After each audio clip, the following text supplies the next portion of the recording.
बच्चों में doctor S M. Nafees, associate professor, government college Kota, आपको ज़ेबुलोंस्की आरेख के बारे में मैं बताऊंगा। ज़ेबुलोंस्की आरेख क्या होता है? यहाँ पर इस चित्र में ज़ेबुलोंस्की आरेख को दिखाया गया है बेटा। ज़ेबुलोंस्की आरेख के बारे में हम आज पढ़ेंगे कि प्रकाश रासायनिक अभिक्रियाओं में क्रियाकारी अणु द्वारा प्रकाश के फोटोन या क्वांटम के अवशोषण तथा उसके बाद होने वाली विभिन्न प्रकाश भौतिकी एवं प्रकाश रासायनिक प्रक्रमों को समझना बहुत आवश्यक होता है। इसको ज़ेबुलोंस्की आरेख के द्वारा प्रदर्शित कर सकते हैं। चित्र को समझने से पूर्व हम कुछ काम में आने वाली कुछ पदों को समझेंगे। यहाँ हम अणु की मूल अवस्था को S0 द्वारा प्रदर्शित करते हैं, जो कि उस अणु में उपस्थित इलेक्ट्रॉन के कुल चक्रण को प्रदर्शित करता है। अधिकांश अणु की मूल अवस्था में सम इलेक्ट्रॉन होते हैं जो चक्रण युग्मित होते हैं, यानी कि स्पिन पेयर्ड होते हैं, तथा चक्रण अवस्था ज्ञात करने के लिए हम सूत्र 2s+1 का उपयोग करते हैं। 2s+1 का उपयोग करते हैं। देखिएगा यहाँ पर 2s+1 बराबर होता है, यहाँ s जो होता है वो s1 + s2 होता है, और कपल्ड स्पिन मल्टीप्लिसिटी, इसको हम अवस्था की चक्रण बहुलकता कहते हैं, स्पिन मल्टीप्लिसिटी कहते हैं। और S1 और S2 की वैल्यू हम रख देते हैं, तो +½ और -½ रखने पर यहाँ 0 आता है, और हम यहाँ 0 रखकर 2s+1 निकाल देते हैं। तो जब दोनों पेयर्ड होते हैं, इलेक्ट्रॉन युग्मित होते हैं, तो वैसे समय में 2s+1 का मान 1 होता है। इसको हम सिंगलेट स्टेट कहते हैं, या कि एकलक अवस्था कहते हैं। यानी कि जब इलेक्ट्रॉन उत्तेजित होता है और अपनी स्पिन में कोई चेंज नहीं करता, तो इलेक्ट्रॉन सिंगलेट अवस्था में होता है। और जब इलेक्ट्रॉन अपनी स्पिन को चेंज कर लेता है, परिवर्तित कर लेता है, तो इलेक्ट्रॉन ट्रिपलेट स्टेट में होता है, त्रिलक अवस्था में होता है। ठीक है, तो यहाँ पर इलेक्ट्रॉन की दो स्पिन मल्टीप्लिसिटी हमें देखने को मिलती है, एकक सिंगलेट, और उसके बाद जो है हम देखते हैं ट्रिपलेट। ठीक है, तो यहाँ देखिए हमने, इसके बाद अब हम इस डायग्राम पर आते हैं। देखिएगा कि इलेक्ट्रॉन पर जब लाइट पड़ती है तो वे सिंगलेट स्टेट में भी जा सकता है, S0 से S1, S2, S3 में भी जा सकता है, और वो फिर वापस से S3, S2, S2 से S1 और S1 से S0 में भी आ सकता है, या फिर वे अपनी मल्टीप्लिसिटी को चेंज कर सकता है, अपनी मल्टीप्लिसिटी को परिवर्तित कर सकता है, और वो सिंगलेट से ट्रिपलेट स्टेट में आकर फिर वे नीचे ग्राउंड स्टेट में आ सकता है। इन सभी परिवर्तनों को हम जिस आरेख में प्रदर्शित करते हैं, उस आरेख को हम ज़ेबुलोंस्की डायग्राम कहते हैं। ज़ेबुलोंस्की आरेख कहते हैं हम। यहाँ देखिएगा, हमने देखा कि इलेक्ट्रॉन जो है कितने प्रकार के परिवर्तन करता है। इन परिवर्तनों को हम यहाँ पर बारी बारी से हम देखेंगे। सबसे पहले तो हम देखेंगे कि यहाँ पर जो ट्रिपलेट स्टेट है, जो त्रिलक अवस्था है, उस अवस्था की ऊर्जा जो होती है वो सिंगलेट की तुलना में कम होती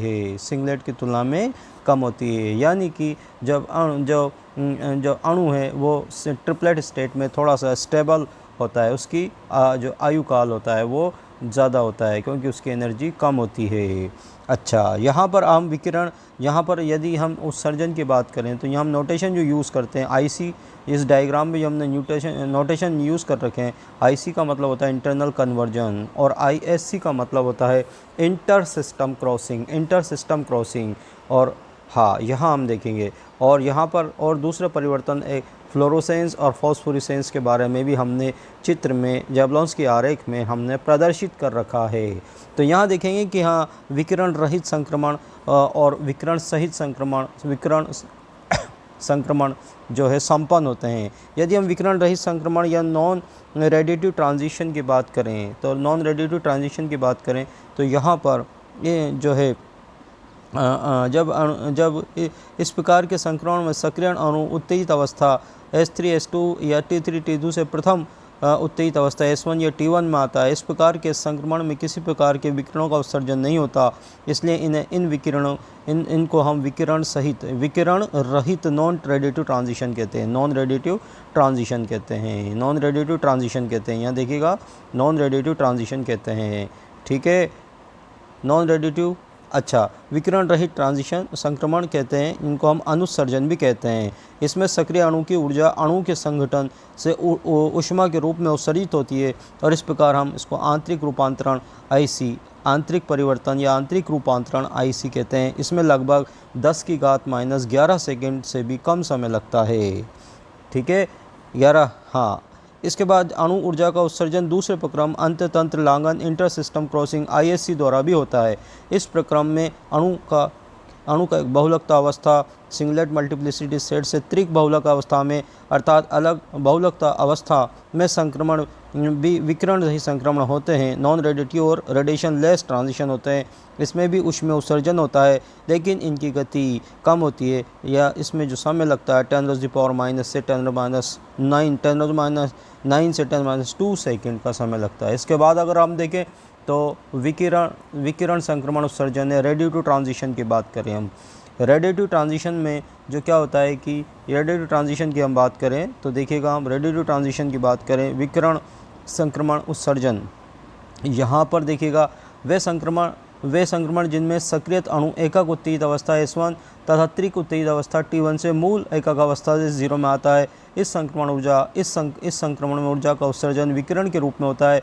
यदि अणु S1 अवस्था में सीधा मूलक एक अवस्था में S0 में लौट आता है तो वह प्रतिदीप्ति फ्लोरोसेंस उत्सर्जन कहलाता है। क्या कहलाता है? वो फ्लोरोसेंस उत्सर्जन कहलाता है। ये लगभग 10⁻8 सेकंड में होता है और इस संक्रमण में उत्सर्जित विकिरण को प्रतिदीप्ति कहते हैं। क्या बोलते हैं इसको हम? इस परिवर्तन को हम बोलते हैं प्रतिदीप्ति। ठीक है, इसको हम फ्लोरोसेंस कहते हैं। ये लगभग 10⁻8 सेकंड में संपन्न होता है। अतः एक जैसी बहुलक अवस्था में विकिरण संक्रमण अर्थात एकत उत्तेजित अवस्था से मूल एकक अवस्था में विकिरण का उत्सर्जन प्रतिदीप्ति फ्लोरोसेंस कहलाता है। इसका जीवन काल बहुत कम होता है। अतः स्रोत बंद कर देने पर भी विकिरण उत्सर्जन तुरंत बंद हो जाता है। ये ठोस, विलयन और गैस अवस्था में पदार्थ के द्वारा प्रदर्शित किया जा सकता है। किसकी बात करते हैं हम? ठीक है, ये फ्लोरोसेंस, और ये जो कॉन्जुगेटेड सिस्टम है वो पदार्थ भी फ्लोरोसेंस जो है देते हैं। इसके बाद हम देखें तो स्फीरदीप्ति या फॉस्फोरेसेंस। स्फीरदीप्ति या फॉस्फोरेसेंस है इस प्रकार के संक्रमण आईएससी द्वारा S1 से T1 में जाकर T1 त्रिक अवस्था से मूल एकक अवस्था S0 में लौटता है तो ऊर्जा का उत्सर्जन विकिरण के माध्यम से होता है। इसको हम फॉस्फोरेसेंस, इसको हम क्या बोलते हैं बेटा? फॉस्फोरेसेंस उत्सर्जन कहते हैं। फॉस्फोरेसेंस उत्सर्जन कहते हैं। अतः अलग बहुलकता अवस्था डिफरेंट मल्टीप्लिसिटी स्टेट में विकिरण संक्रमण अर्थात त्रिक उत्तेजित अवस्था ट्रिपलेट से मूल एकक अवस्था S0 में विकिरण का उत्सर्जन जो होता है वो स्फुरदीप्ति कहलाता है। यहाँ पर हम इसमें 10⁻³ सेकंड का से अधिक समय लगता है, सेकंड या से अधिक समय लगता है। ये विकिरण उत्सर्जन धीरे धीरे होता है। प्रकाश स्रोत बंद करने के बाद भी कुछ देर तक उत्सर्जन होता रहता है और ये ठोस अवस्था में पदार्थ के द्वारा दिया जाता है। प्रतिदीप्ति व स्फुरदीप्ति दोनों विकिरणों की आवृत्ति उद्भाषित प्रकाश की आवृत्ति से कम होती है, एक्साइटेड लाइट से कम होती है। ठीक है, सामान्यतः T1 अवस्था का जीवन काल S1 से अधिक होता है क्योंकि T1 की ऊर्जा S1 से कम होती है। अतः उत्तेजित अणु A की T1 अवस्था में रहने की प्रायिकता अधिक होती है। अतः T1 अवस्था में आ जाता है, अतः अणु T1 अवस्था में आ जाता है क्योंकि यहाँ पर इसका जीवन काल अपेक्षाकृत अधिक होता है। रासायनिक क्रिया कर उत्पाद बनाने का प्रक्रम यहाँ संपन्न होता है। अधिकांश प्रकाश रासायनिक अभिक्रियाएँ इसी अवस्था में होती हैं। ठीक है।